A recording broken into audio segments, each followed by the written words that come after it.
Okay, welcome back once again, Hidden Acres Homestead NC. Been a while since we posted, and we have lots of things that have been happening here at the homestead. You know, life goes on even if you're sick, especially when you live out in the middle of the sticks and you got things to do. One of the things I'm about to show you, it's kind of like Christmas in July, except it's not really Christmas and it's already August. But one of them is our new, which I'm sitting on, our new, what kind of mower is this? Gravely ZT HD 52-inch cut mower. Finally bit the bullet, got away from the big box store, bolted together, cheap mowers that, you know, you buy them, they got sealed transmissions, they got little bitty spindles, and they're really not going to stand up to a lot of hard use. So I finally had to bite the bullet and get one because my old big box store mower finally bit the dust. I mean, I've been hot wiring that thing for about a year and a half just to get it cranked and running, and it's worked okay.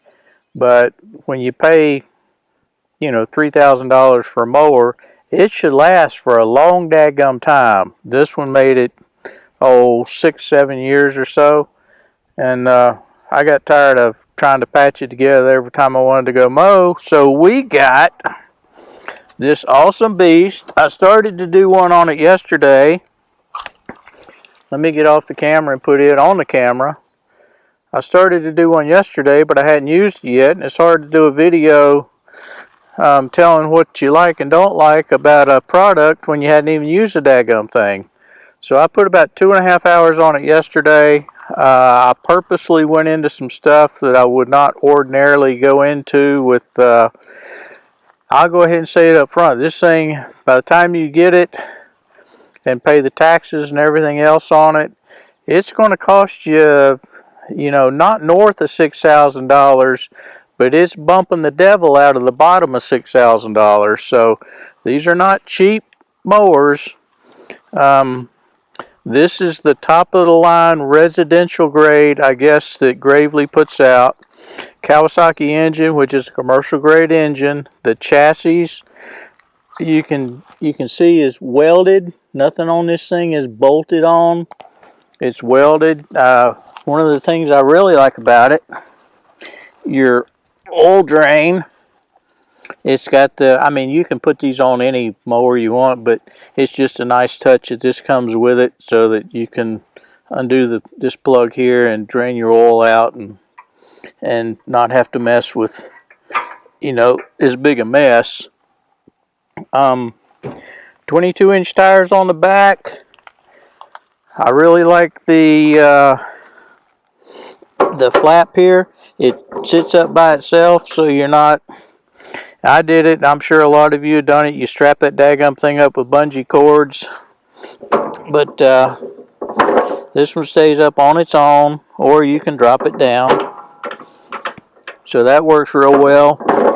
If you look at how this thing's put together, it's built like a freaking tank, and I haven't cleaned it up since I mowed with it yesterday, but, you know, look at the casters. They're protected on both sides. You know, it's not just a bolt sticking through here with a wheel stuck to the end of it.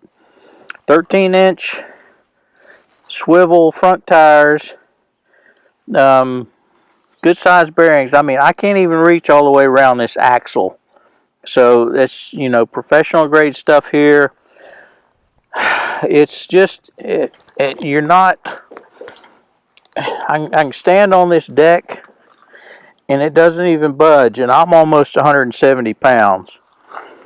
The adjustment for your deck height is good. It's foot assisted. You put your foot on here and press down. You can pull this pin out right here. I've got it set at 4 inches right now, but it goes from 1.5 inches up to 5 inches for your cutting depth.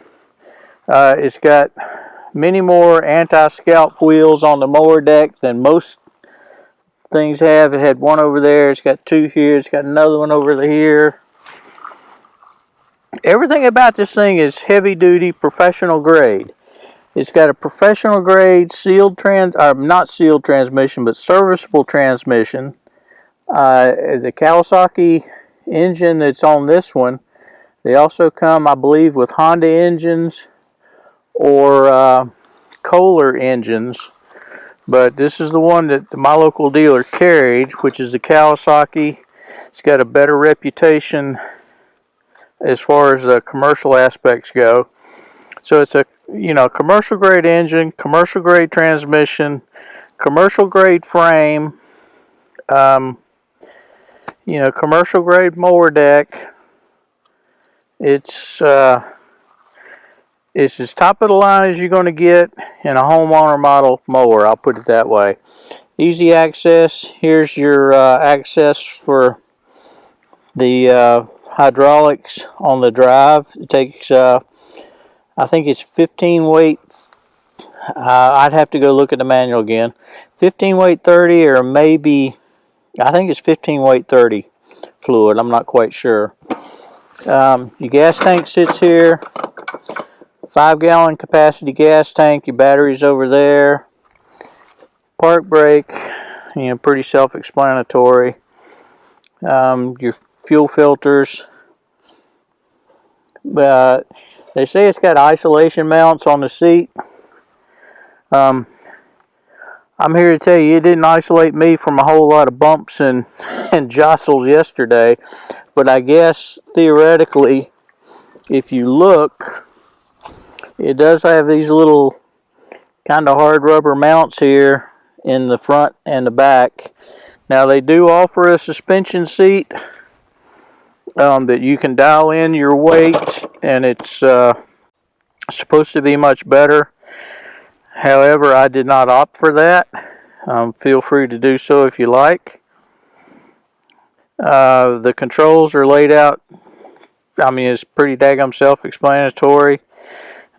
Start the throttle, the choke, the blade, PTO engagement is electric. What else about this? The spindles on this thing are not your big box store spindles. These things, and I like how that sits up. It gives you easy access to your belts and everything else. The belts, speaking of them, are 5/8 inch belts. They're not the little 1/2 inch cheap ones that come on the big box store mowers. Even if you buy a name brand, a Cub Cadet or a John Deere or something else from the big box stores, number one, they've been put together out of the box by a big box store employee, and they may or may not know what the devil they're doing when they're putting your mower together, so you're apt to have issues. Or if your dealer is not a very reputable dealer or a good dealer, you're probably going to have issues with this thing. Just like you would with anything that's been put together wrong and you go out and try and use it. But easy to get to your belts, easy to get to your spindles. This thing, I put it through the paces yesterday, like I said, for about 2.5 hours. And it seems thus far to be bulletproof. Of course, I'll give updates as that, and I won't hesitate to tell you if something starts sucking on this, because I'd hate to see somebody else make a over $5,000 mistake on a mower.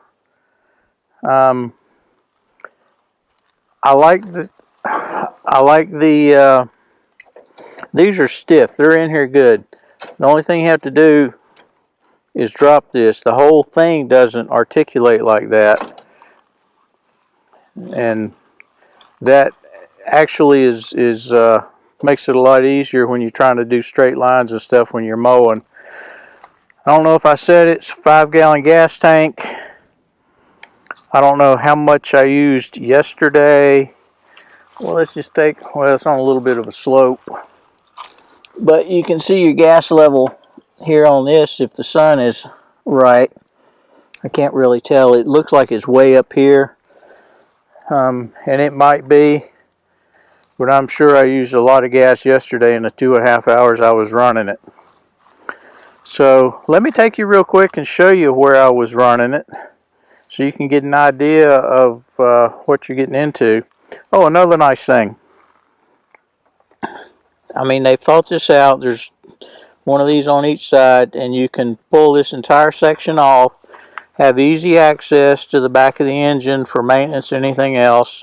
Your fuel filter, your air filter, you just pop it up right there, easy to change out. No muss, no fuss, easy to get to. So far, I've been impressed with it. The cut quality's been good. We haven't really sown grass seed out here yet, and most of this is just wild native stuff that you see growing here. And it did a bang-up job on it yesterday. We get some real grass seed sown this fall and get this yard smoothed up a bit. Hopefully it will be a lot better. But like I said, it does ride rough as a cob, and if you want a smooth ride, you best either have a smooth lawn or go ahead and spring for the extra bucks and get that suspension seat option and add to it. Let me show you something here as I sit in the operator's seat. This is how you can raise and adjust your deck. It's got a lock-up position.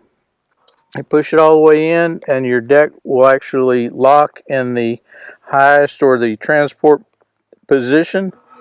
All you got to do is put a little pressure on it with your foot. Flip this little lever right here, and of course the deck drops down to wherever you've got the pin set.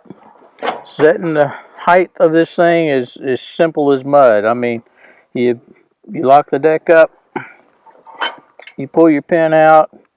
If you want to mow at 3.5 inches, you drop it in the 3.5 inch slot.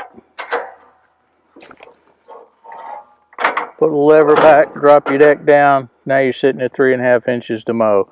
It makes it easy to adjust on the go. If you're doing your yard and you want your yard at 4 inches and you got some rougher stuff, and you want to save your blades a little bit and you want to bump it up to 5 inches, it takes 10 seconds to change, and you're not guessing at it, and you're not playing with levers over here.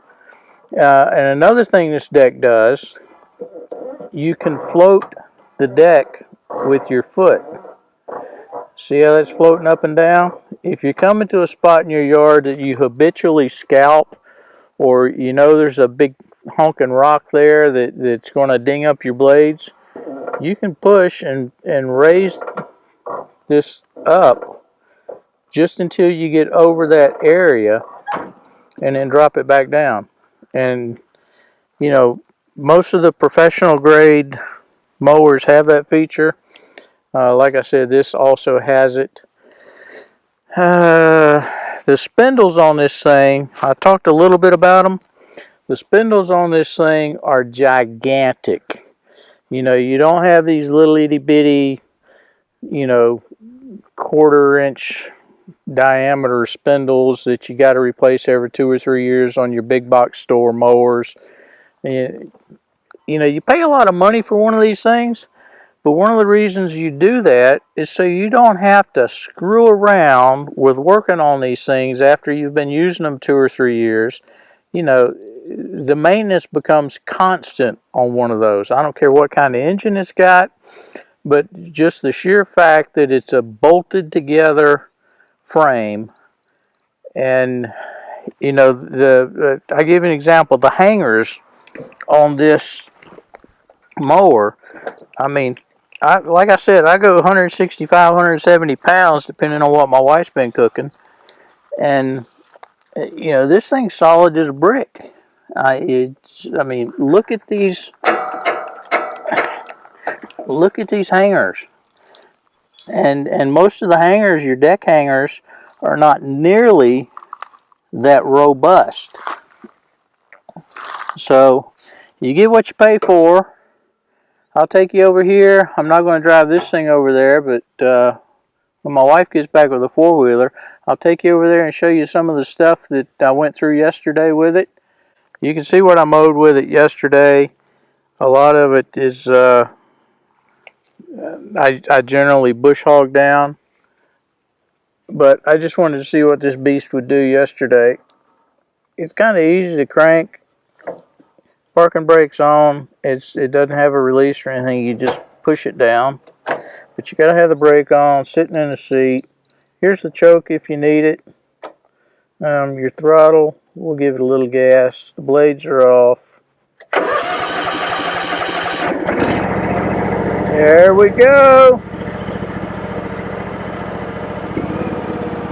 Let's take a quick ride. I'll show you some stuff. I gotta have two hands to drive, so I'll just show you when we get there. Okay, this is the stuff that I normally go into with the bush hog, but I went into this yesterday because I was already familiar with the terrain. I knew I didn't have any rocks or stumps or sticks or anything else that were going to tear my mower up, and I just wanted to see how it was going to do on some of these slopes and hills. And you know, I put it on side hill lies. This is probably one of the steepest areas right here. You probably can't see that on camera, but it worked fine. It runs better than my old Husqvarna did. It handled the slopes better than my old John Deere lawn tractor did. And it mowed over this stuff. There was never any worry about turning over or anything else. Well, there goes the Brittany, and then here comes the English setter. So let's see what they dig up out of here. Well, they're off for something. But at any rate, this is the type of stuff that I used it on. Don't take your $6,000 lawnmower and use it like a dadgum bush hog. I saw a video on YouTube, some idiot doing that. You know, there's cheaper ways to do it than tearing up a $6,000 mower. It might take a little bit of work, like in putting a cutter blade or something on a $200 weed eater. But, you know, if you don't abuse your equipment, when it breaks on you, you get what you deserve, in my opinion. But at any rate, this is kind of the stuff that I went in just to check and see what this thing would do. I'm not going to keep mowing this down. This is going to be bush hog terrain, and I'll do that with a tractor. We're going to take that wicked root grapple and like pull all these trees and stuff out, so this will be smoothed out and a lot better and easier to maneuver with the 45 horsepower compact tractor up there and the Rhino bush hog on the back of it. So thus far, the Gravely ZTHD, you know, it's a good looking mower, but I really don't care about what it looks like. I just want to know how it's going to work and run and the longevity of it. I will say that they have the highest rating of any of the other zero-turn motors or mowers on Consumer Reports. I've got a big surprise here at the homestead. I picked up just a while ago, and I'm fixing to go mount it on the tractor, the Everything Attachments 60-inch Wicked Root Grapple. And if you hadn't put hydraulic hoses together and paid for them lately, get your checkbook out. The remotes on my tractor come off of the back. It's an LS XR 4145. We'll eventually get around to doing a review on that. There's a couple of issues that I would have changed or altered. Not many. Most of it just has to do with the quality of the steel. If it's not American steel, you know, it's just not the same. Foreign steel is not the same as American steel. I'll just leave it at that. And buy American. This thing was built in America. Support American manufacturing and American workers. And give us a like. Give us a subscribe. I'll probably put this video out tomorrow, which would be Friday, the whatever of August, the first Friday in August, I guess, maybe the second, whatever it is. But I'll do a video after I get the wicked root grapple attached to the tractor and kind of use it a little bit and figure out how to use it a little bit, and I'll show you what we're doing with that. And we'll give an honest review of that. You know, if there's something on it I don't like, I'm going to tell you, because I'm telling you that those damn things aren't cheap. And when you spend $558 for hydraulic hoses to go from the remotes on the rear of the tractor all the way along underneath the tractor and up the loader arm and everything else, you know, that's a pretty good chunk of change you got in your investment. So if there's something about it I don't like, I don't hesitate in the least to tell you. But hit the like, hit the subscribe, be sure and hit the notifications. If you've got any experience with one of these ZTHD Gravely mowers, feel free to leave the comments below, because we're just kind of here to educate one another and see where we get the biggest bang for our buck. And I'll post some video on the wicked root grapple probably Saturday this weekend. We normally put out videos every Saturday. Like I said, COVID has knocked us off that schedule here for the last 3 or 4 weeks, but we're back into it, and we'll see you online. Other than that, have a good day. Bye.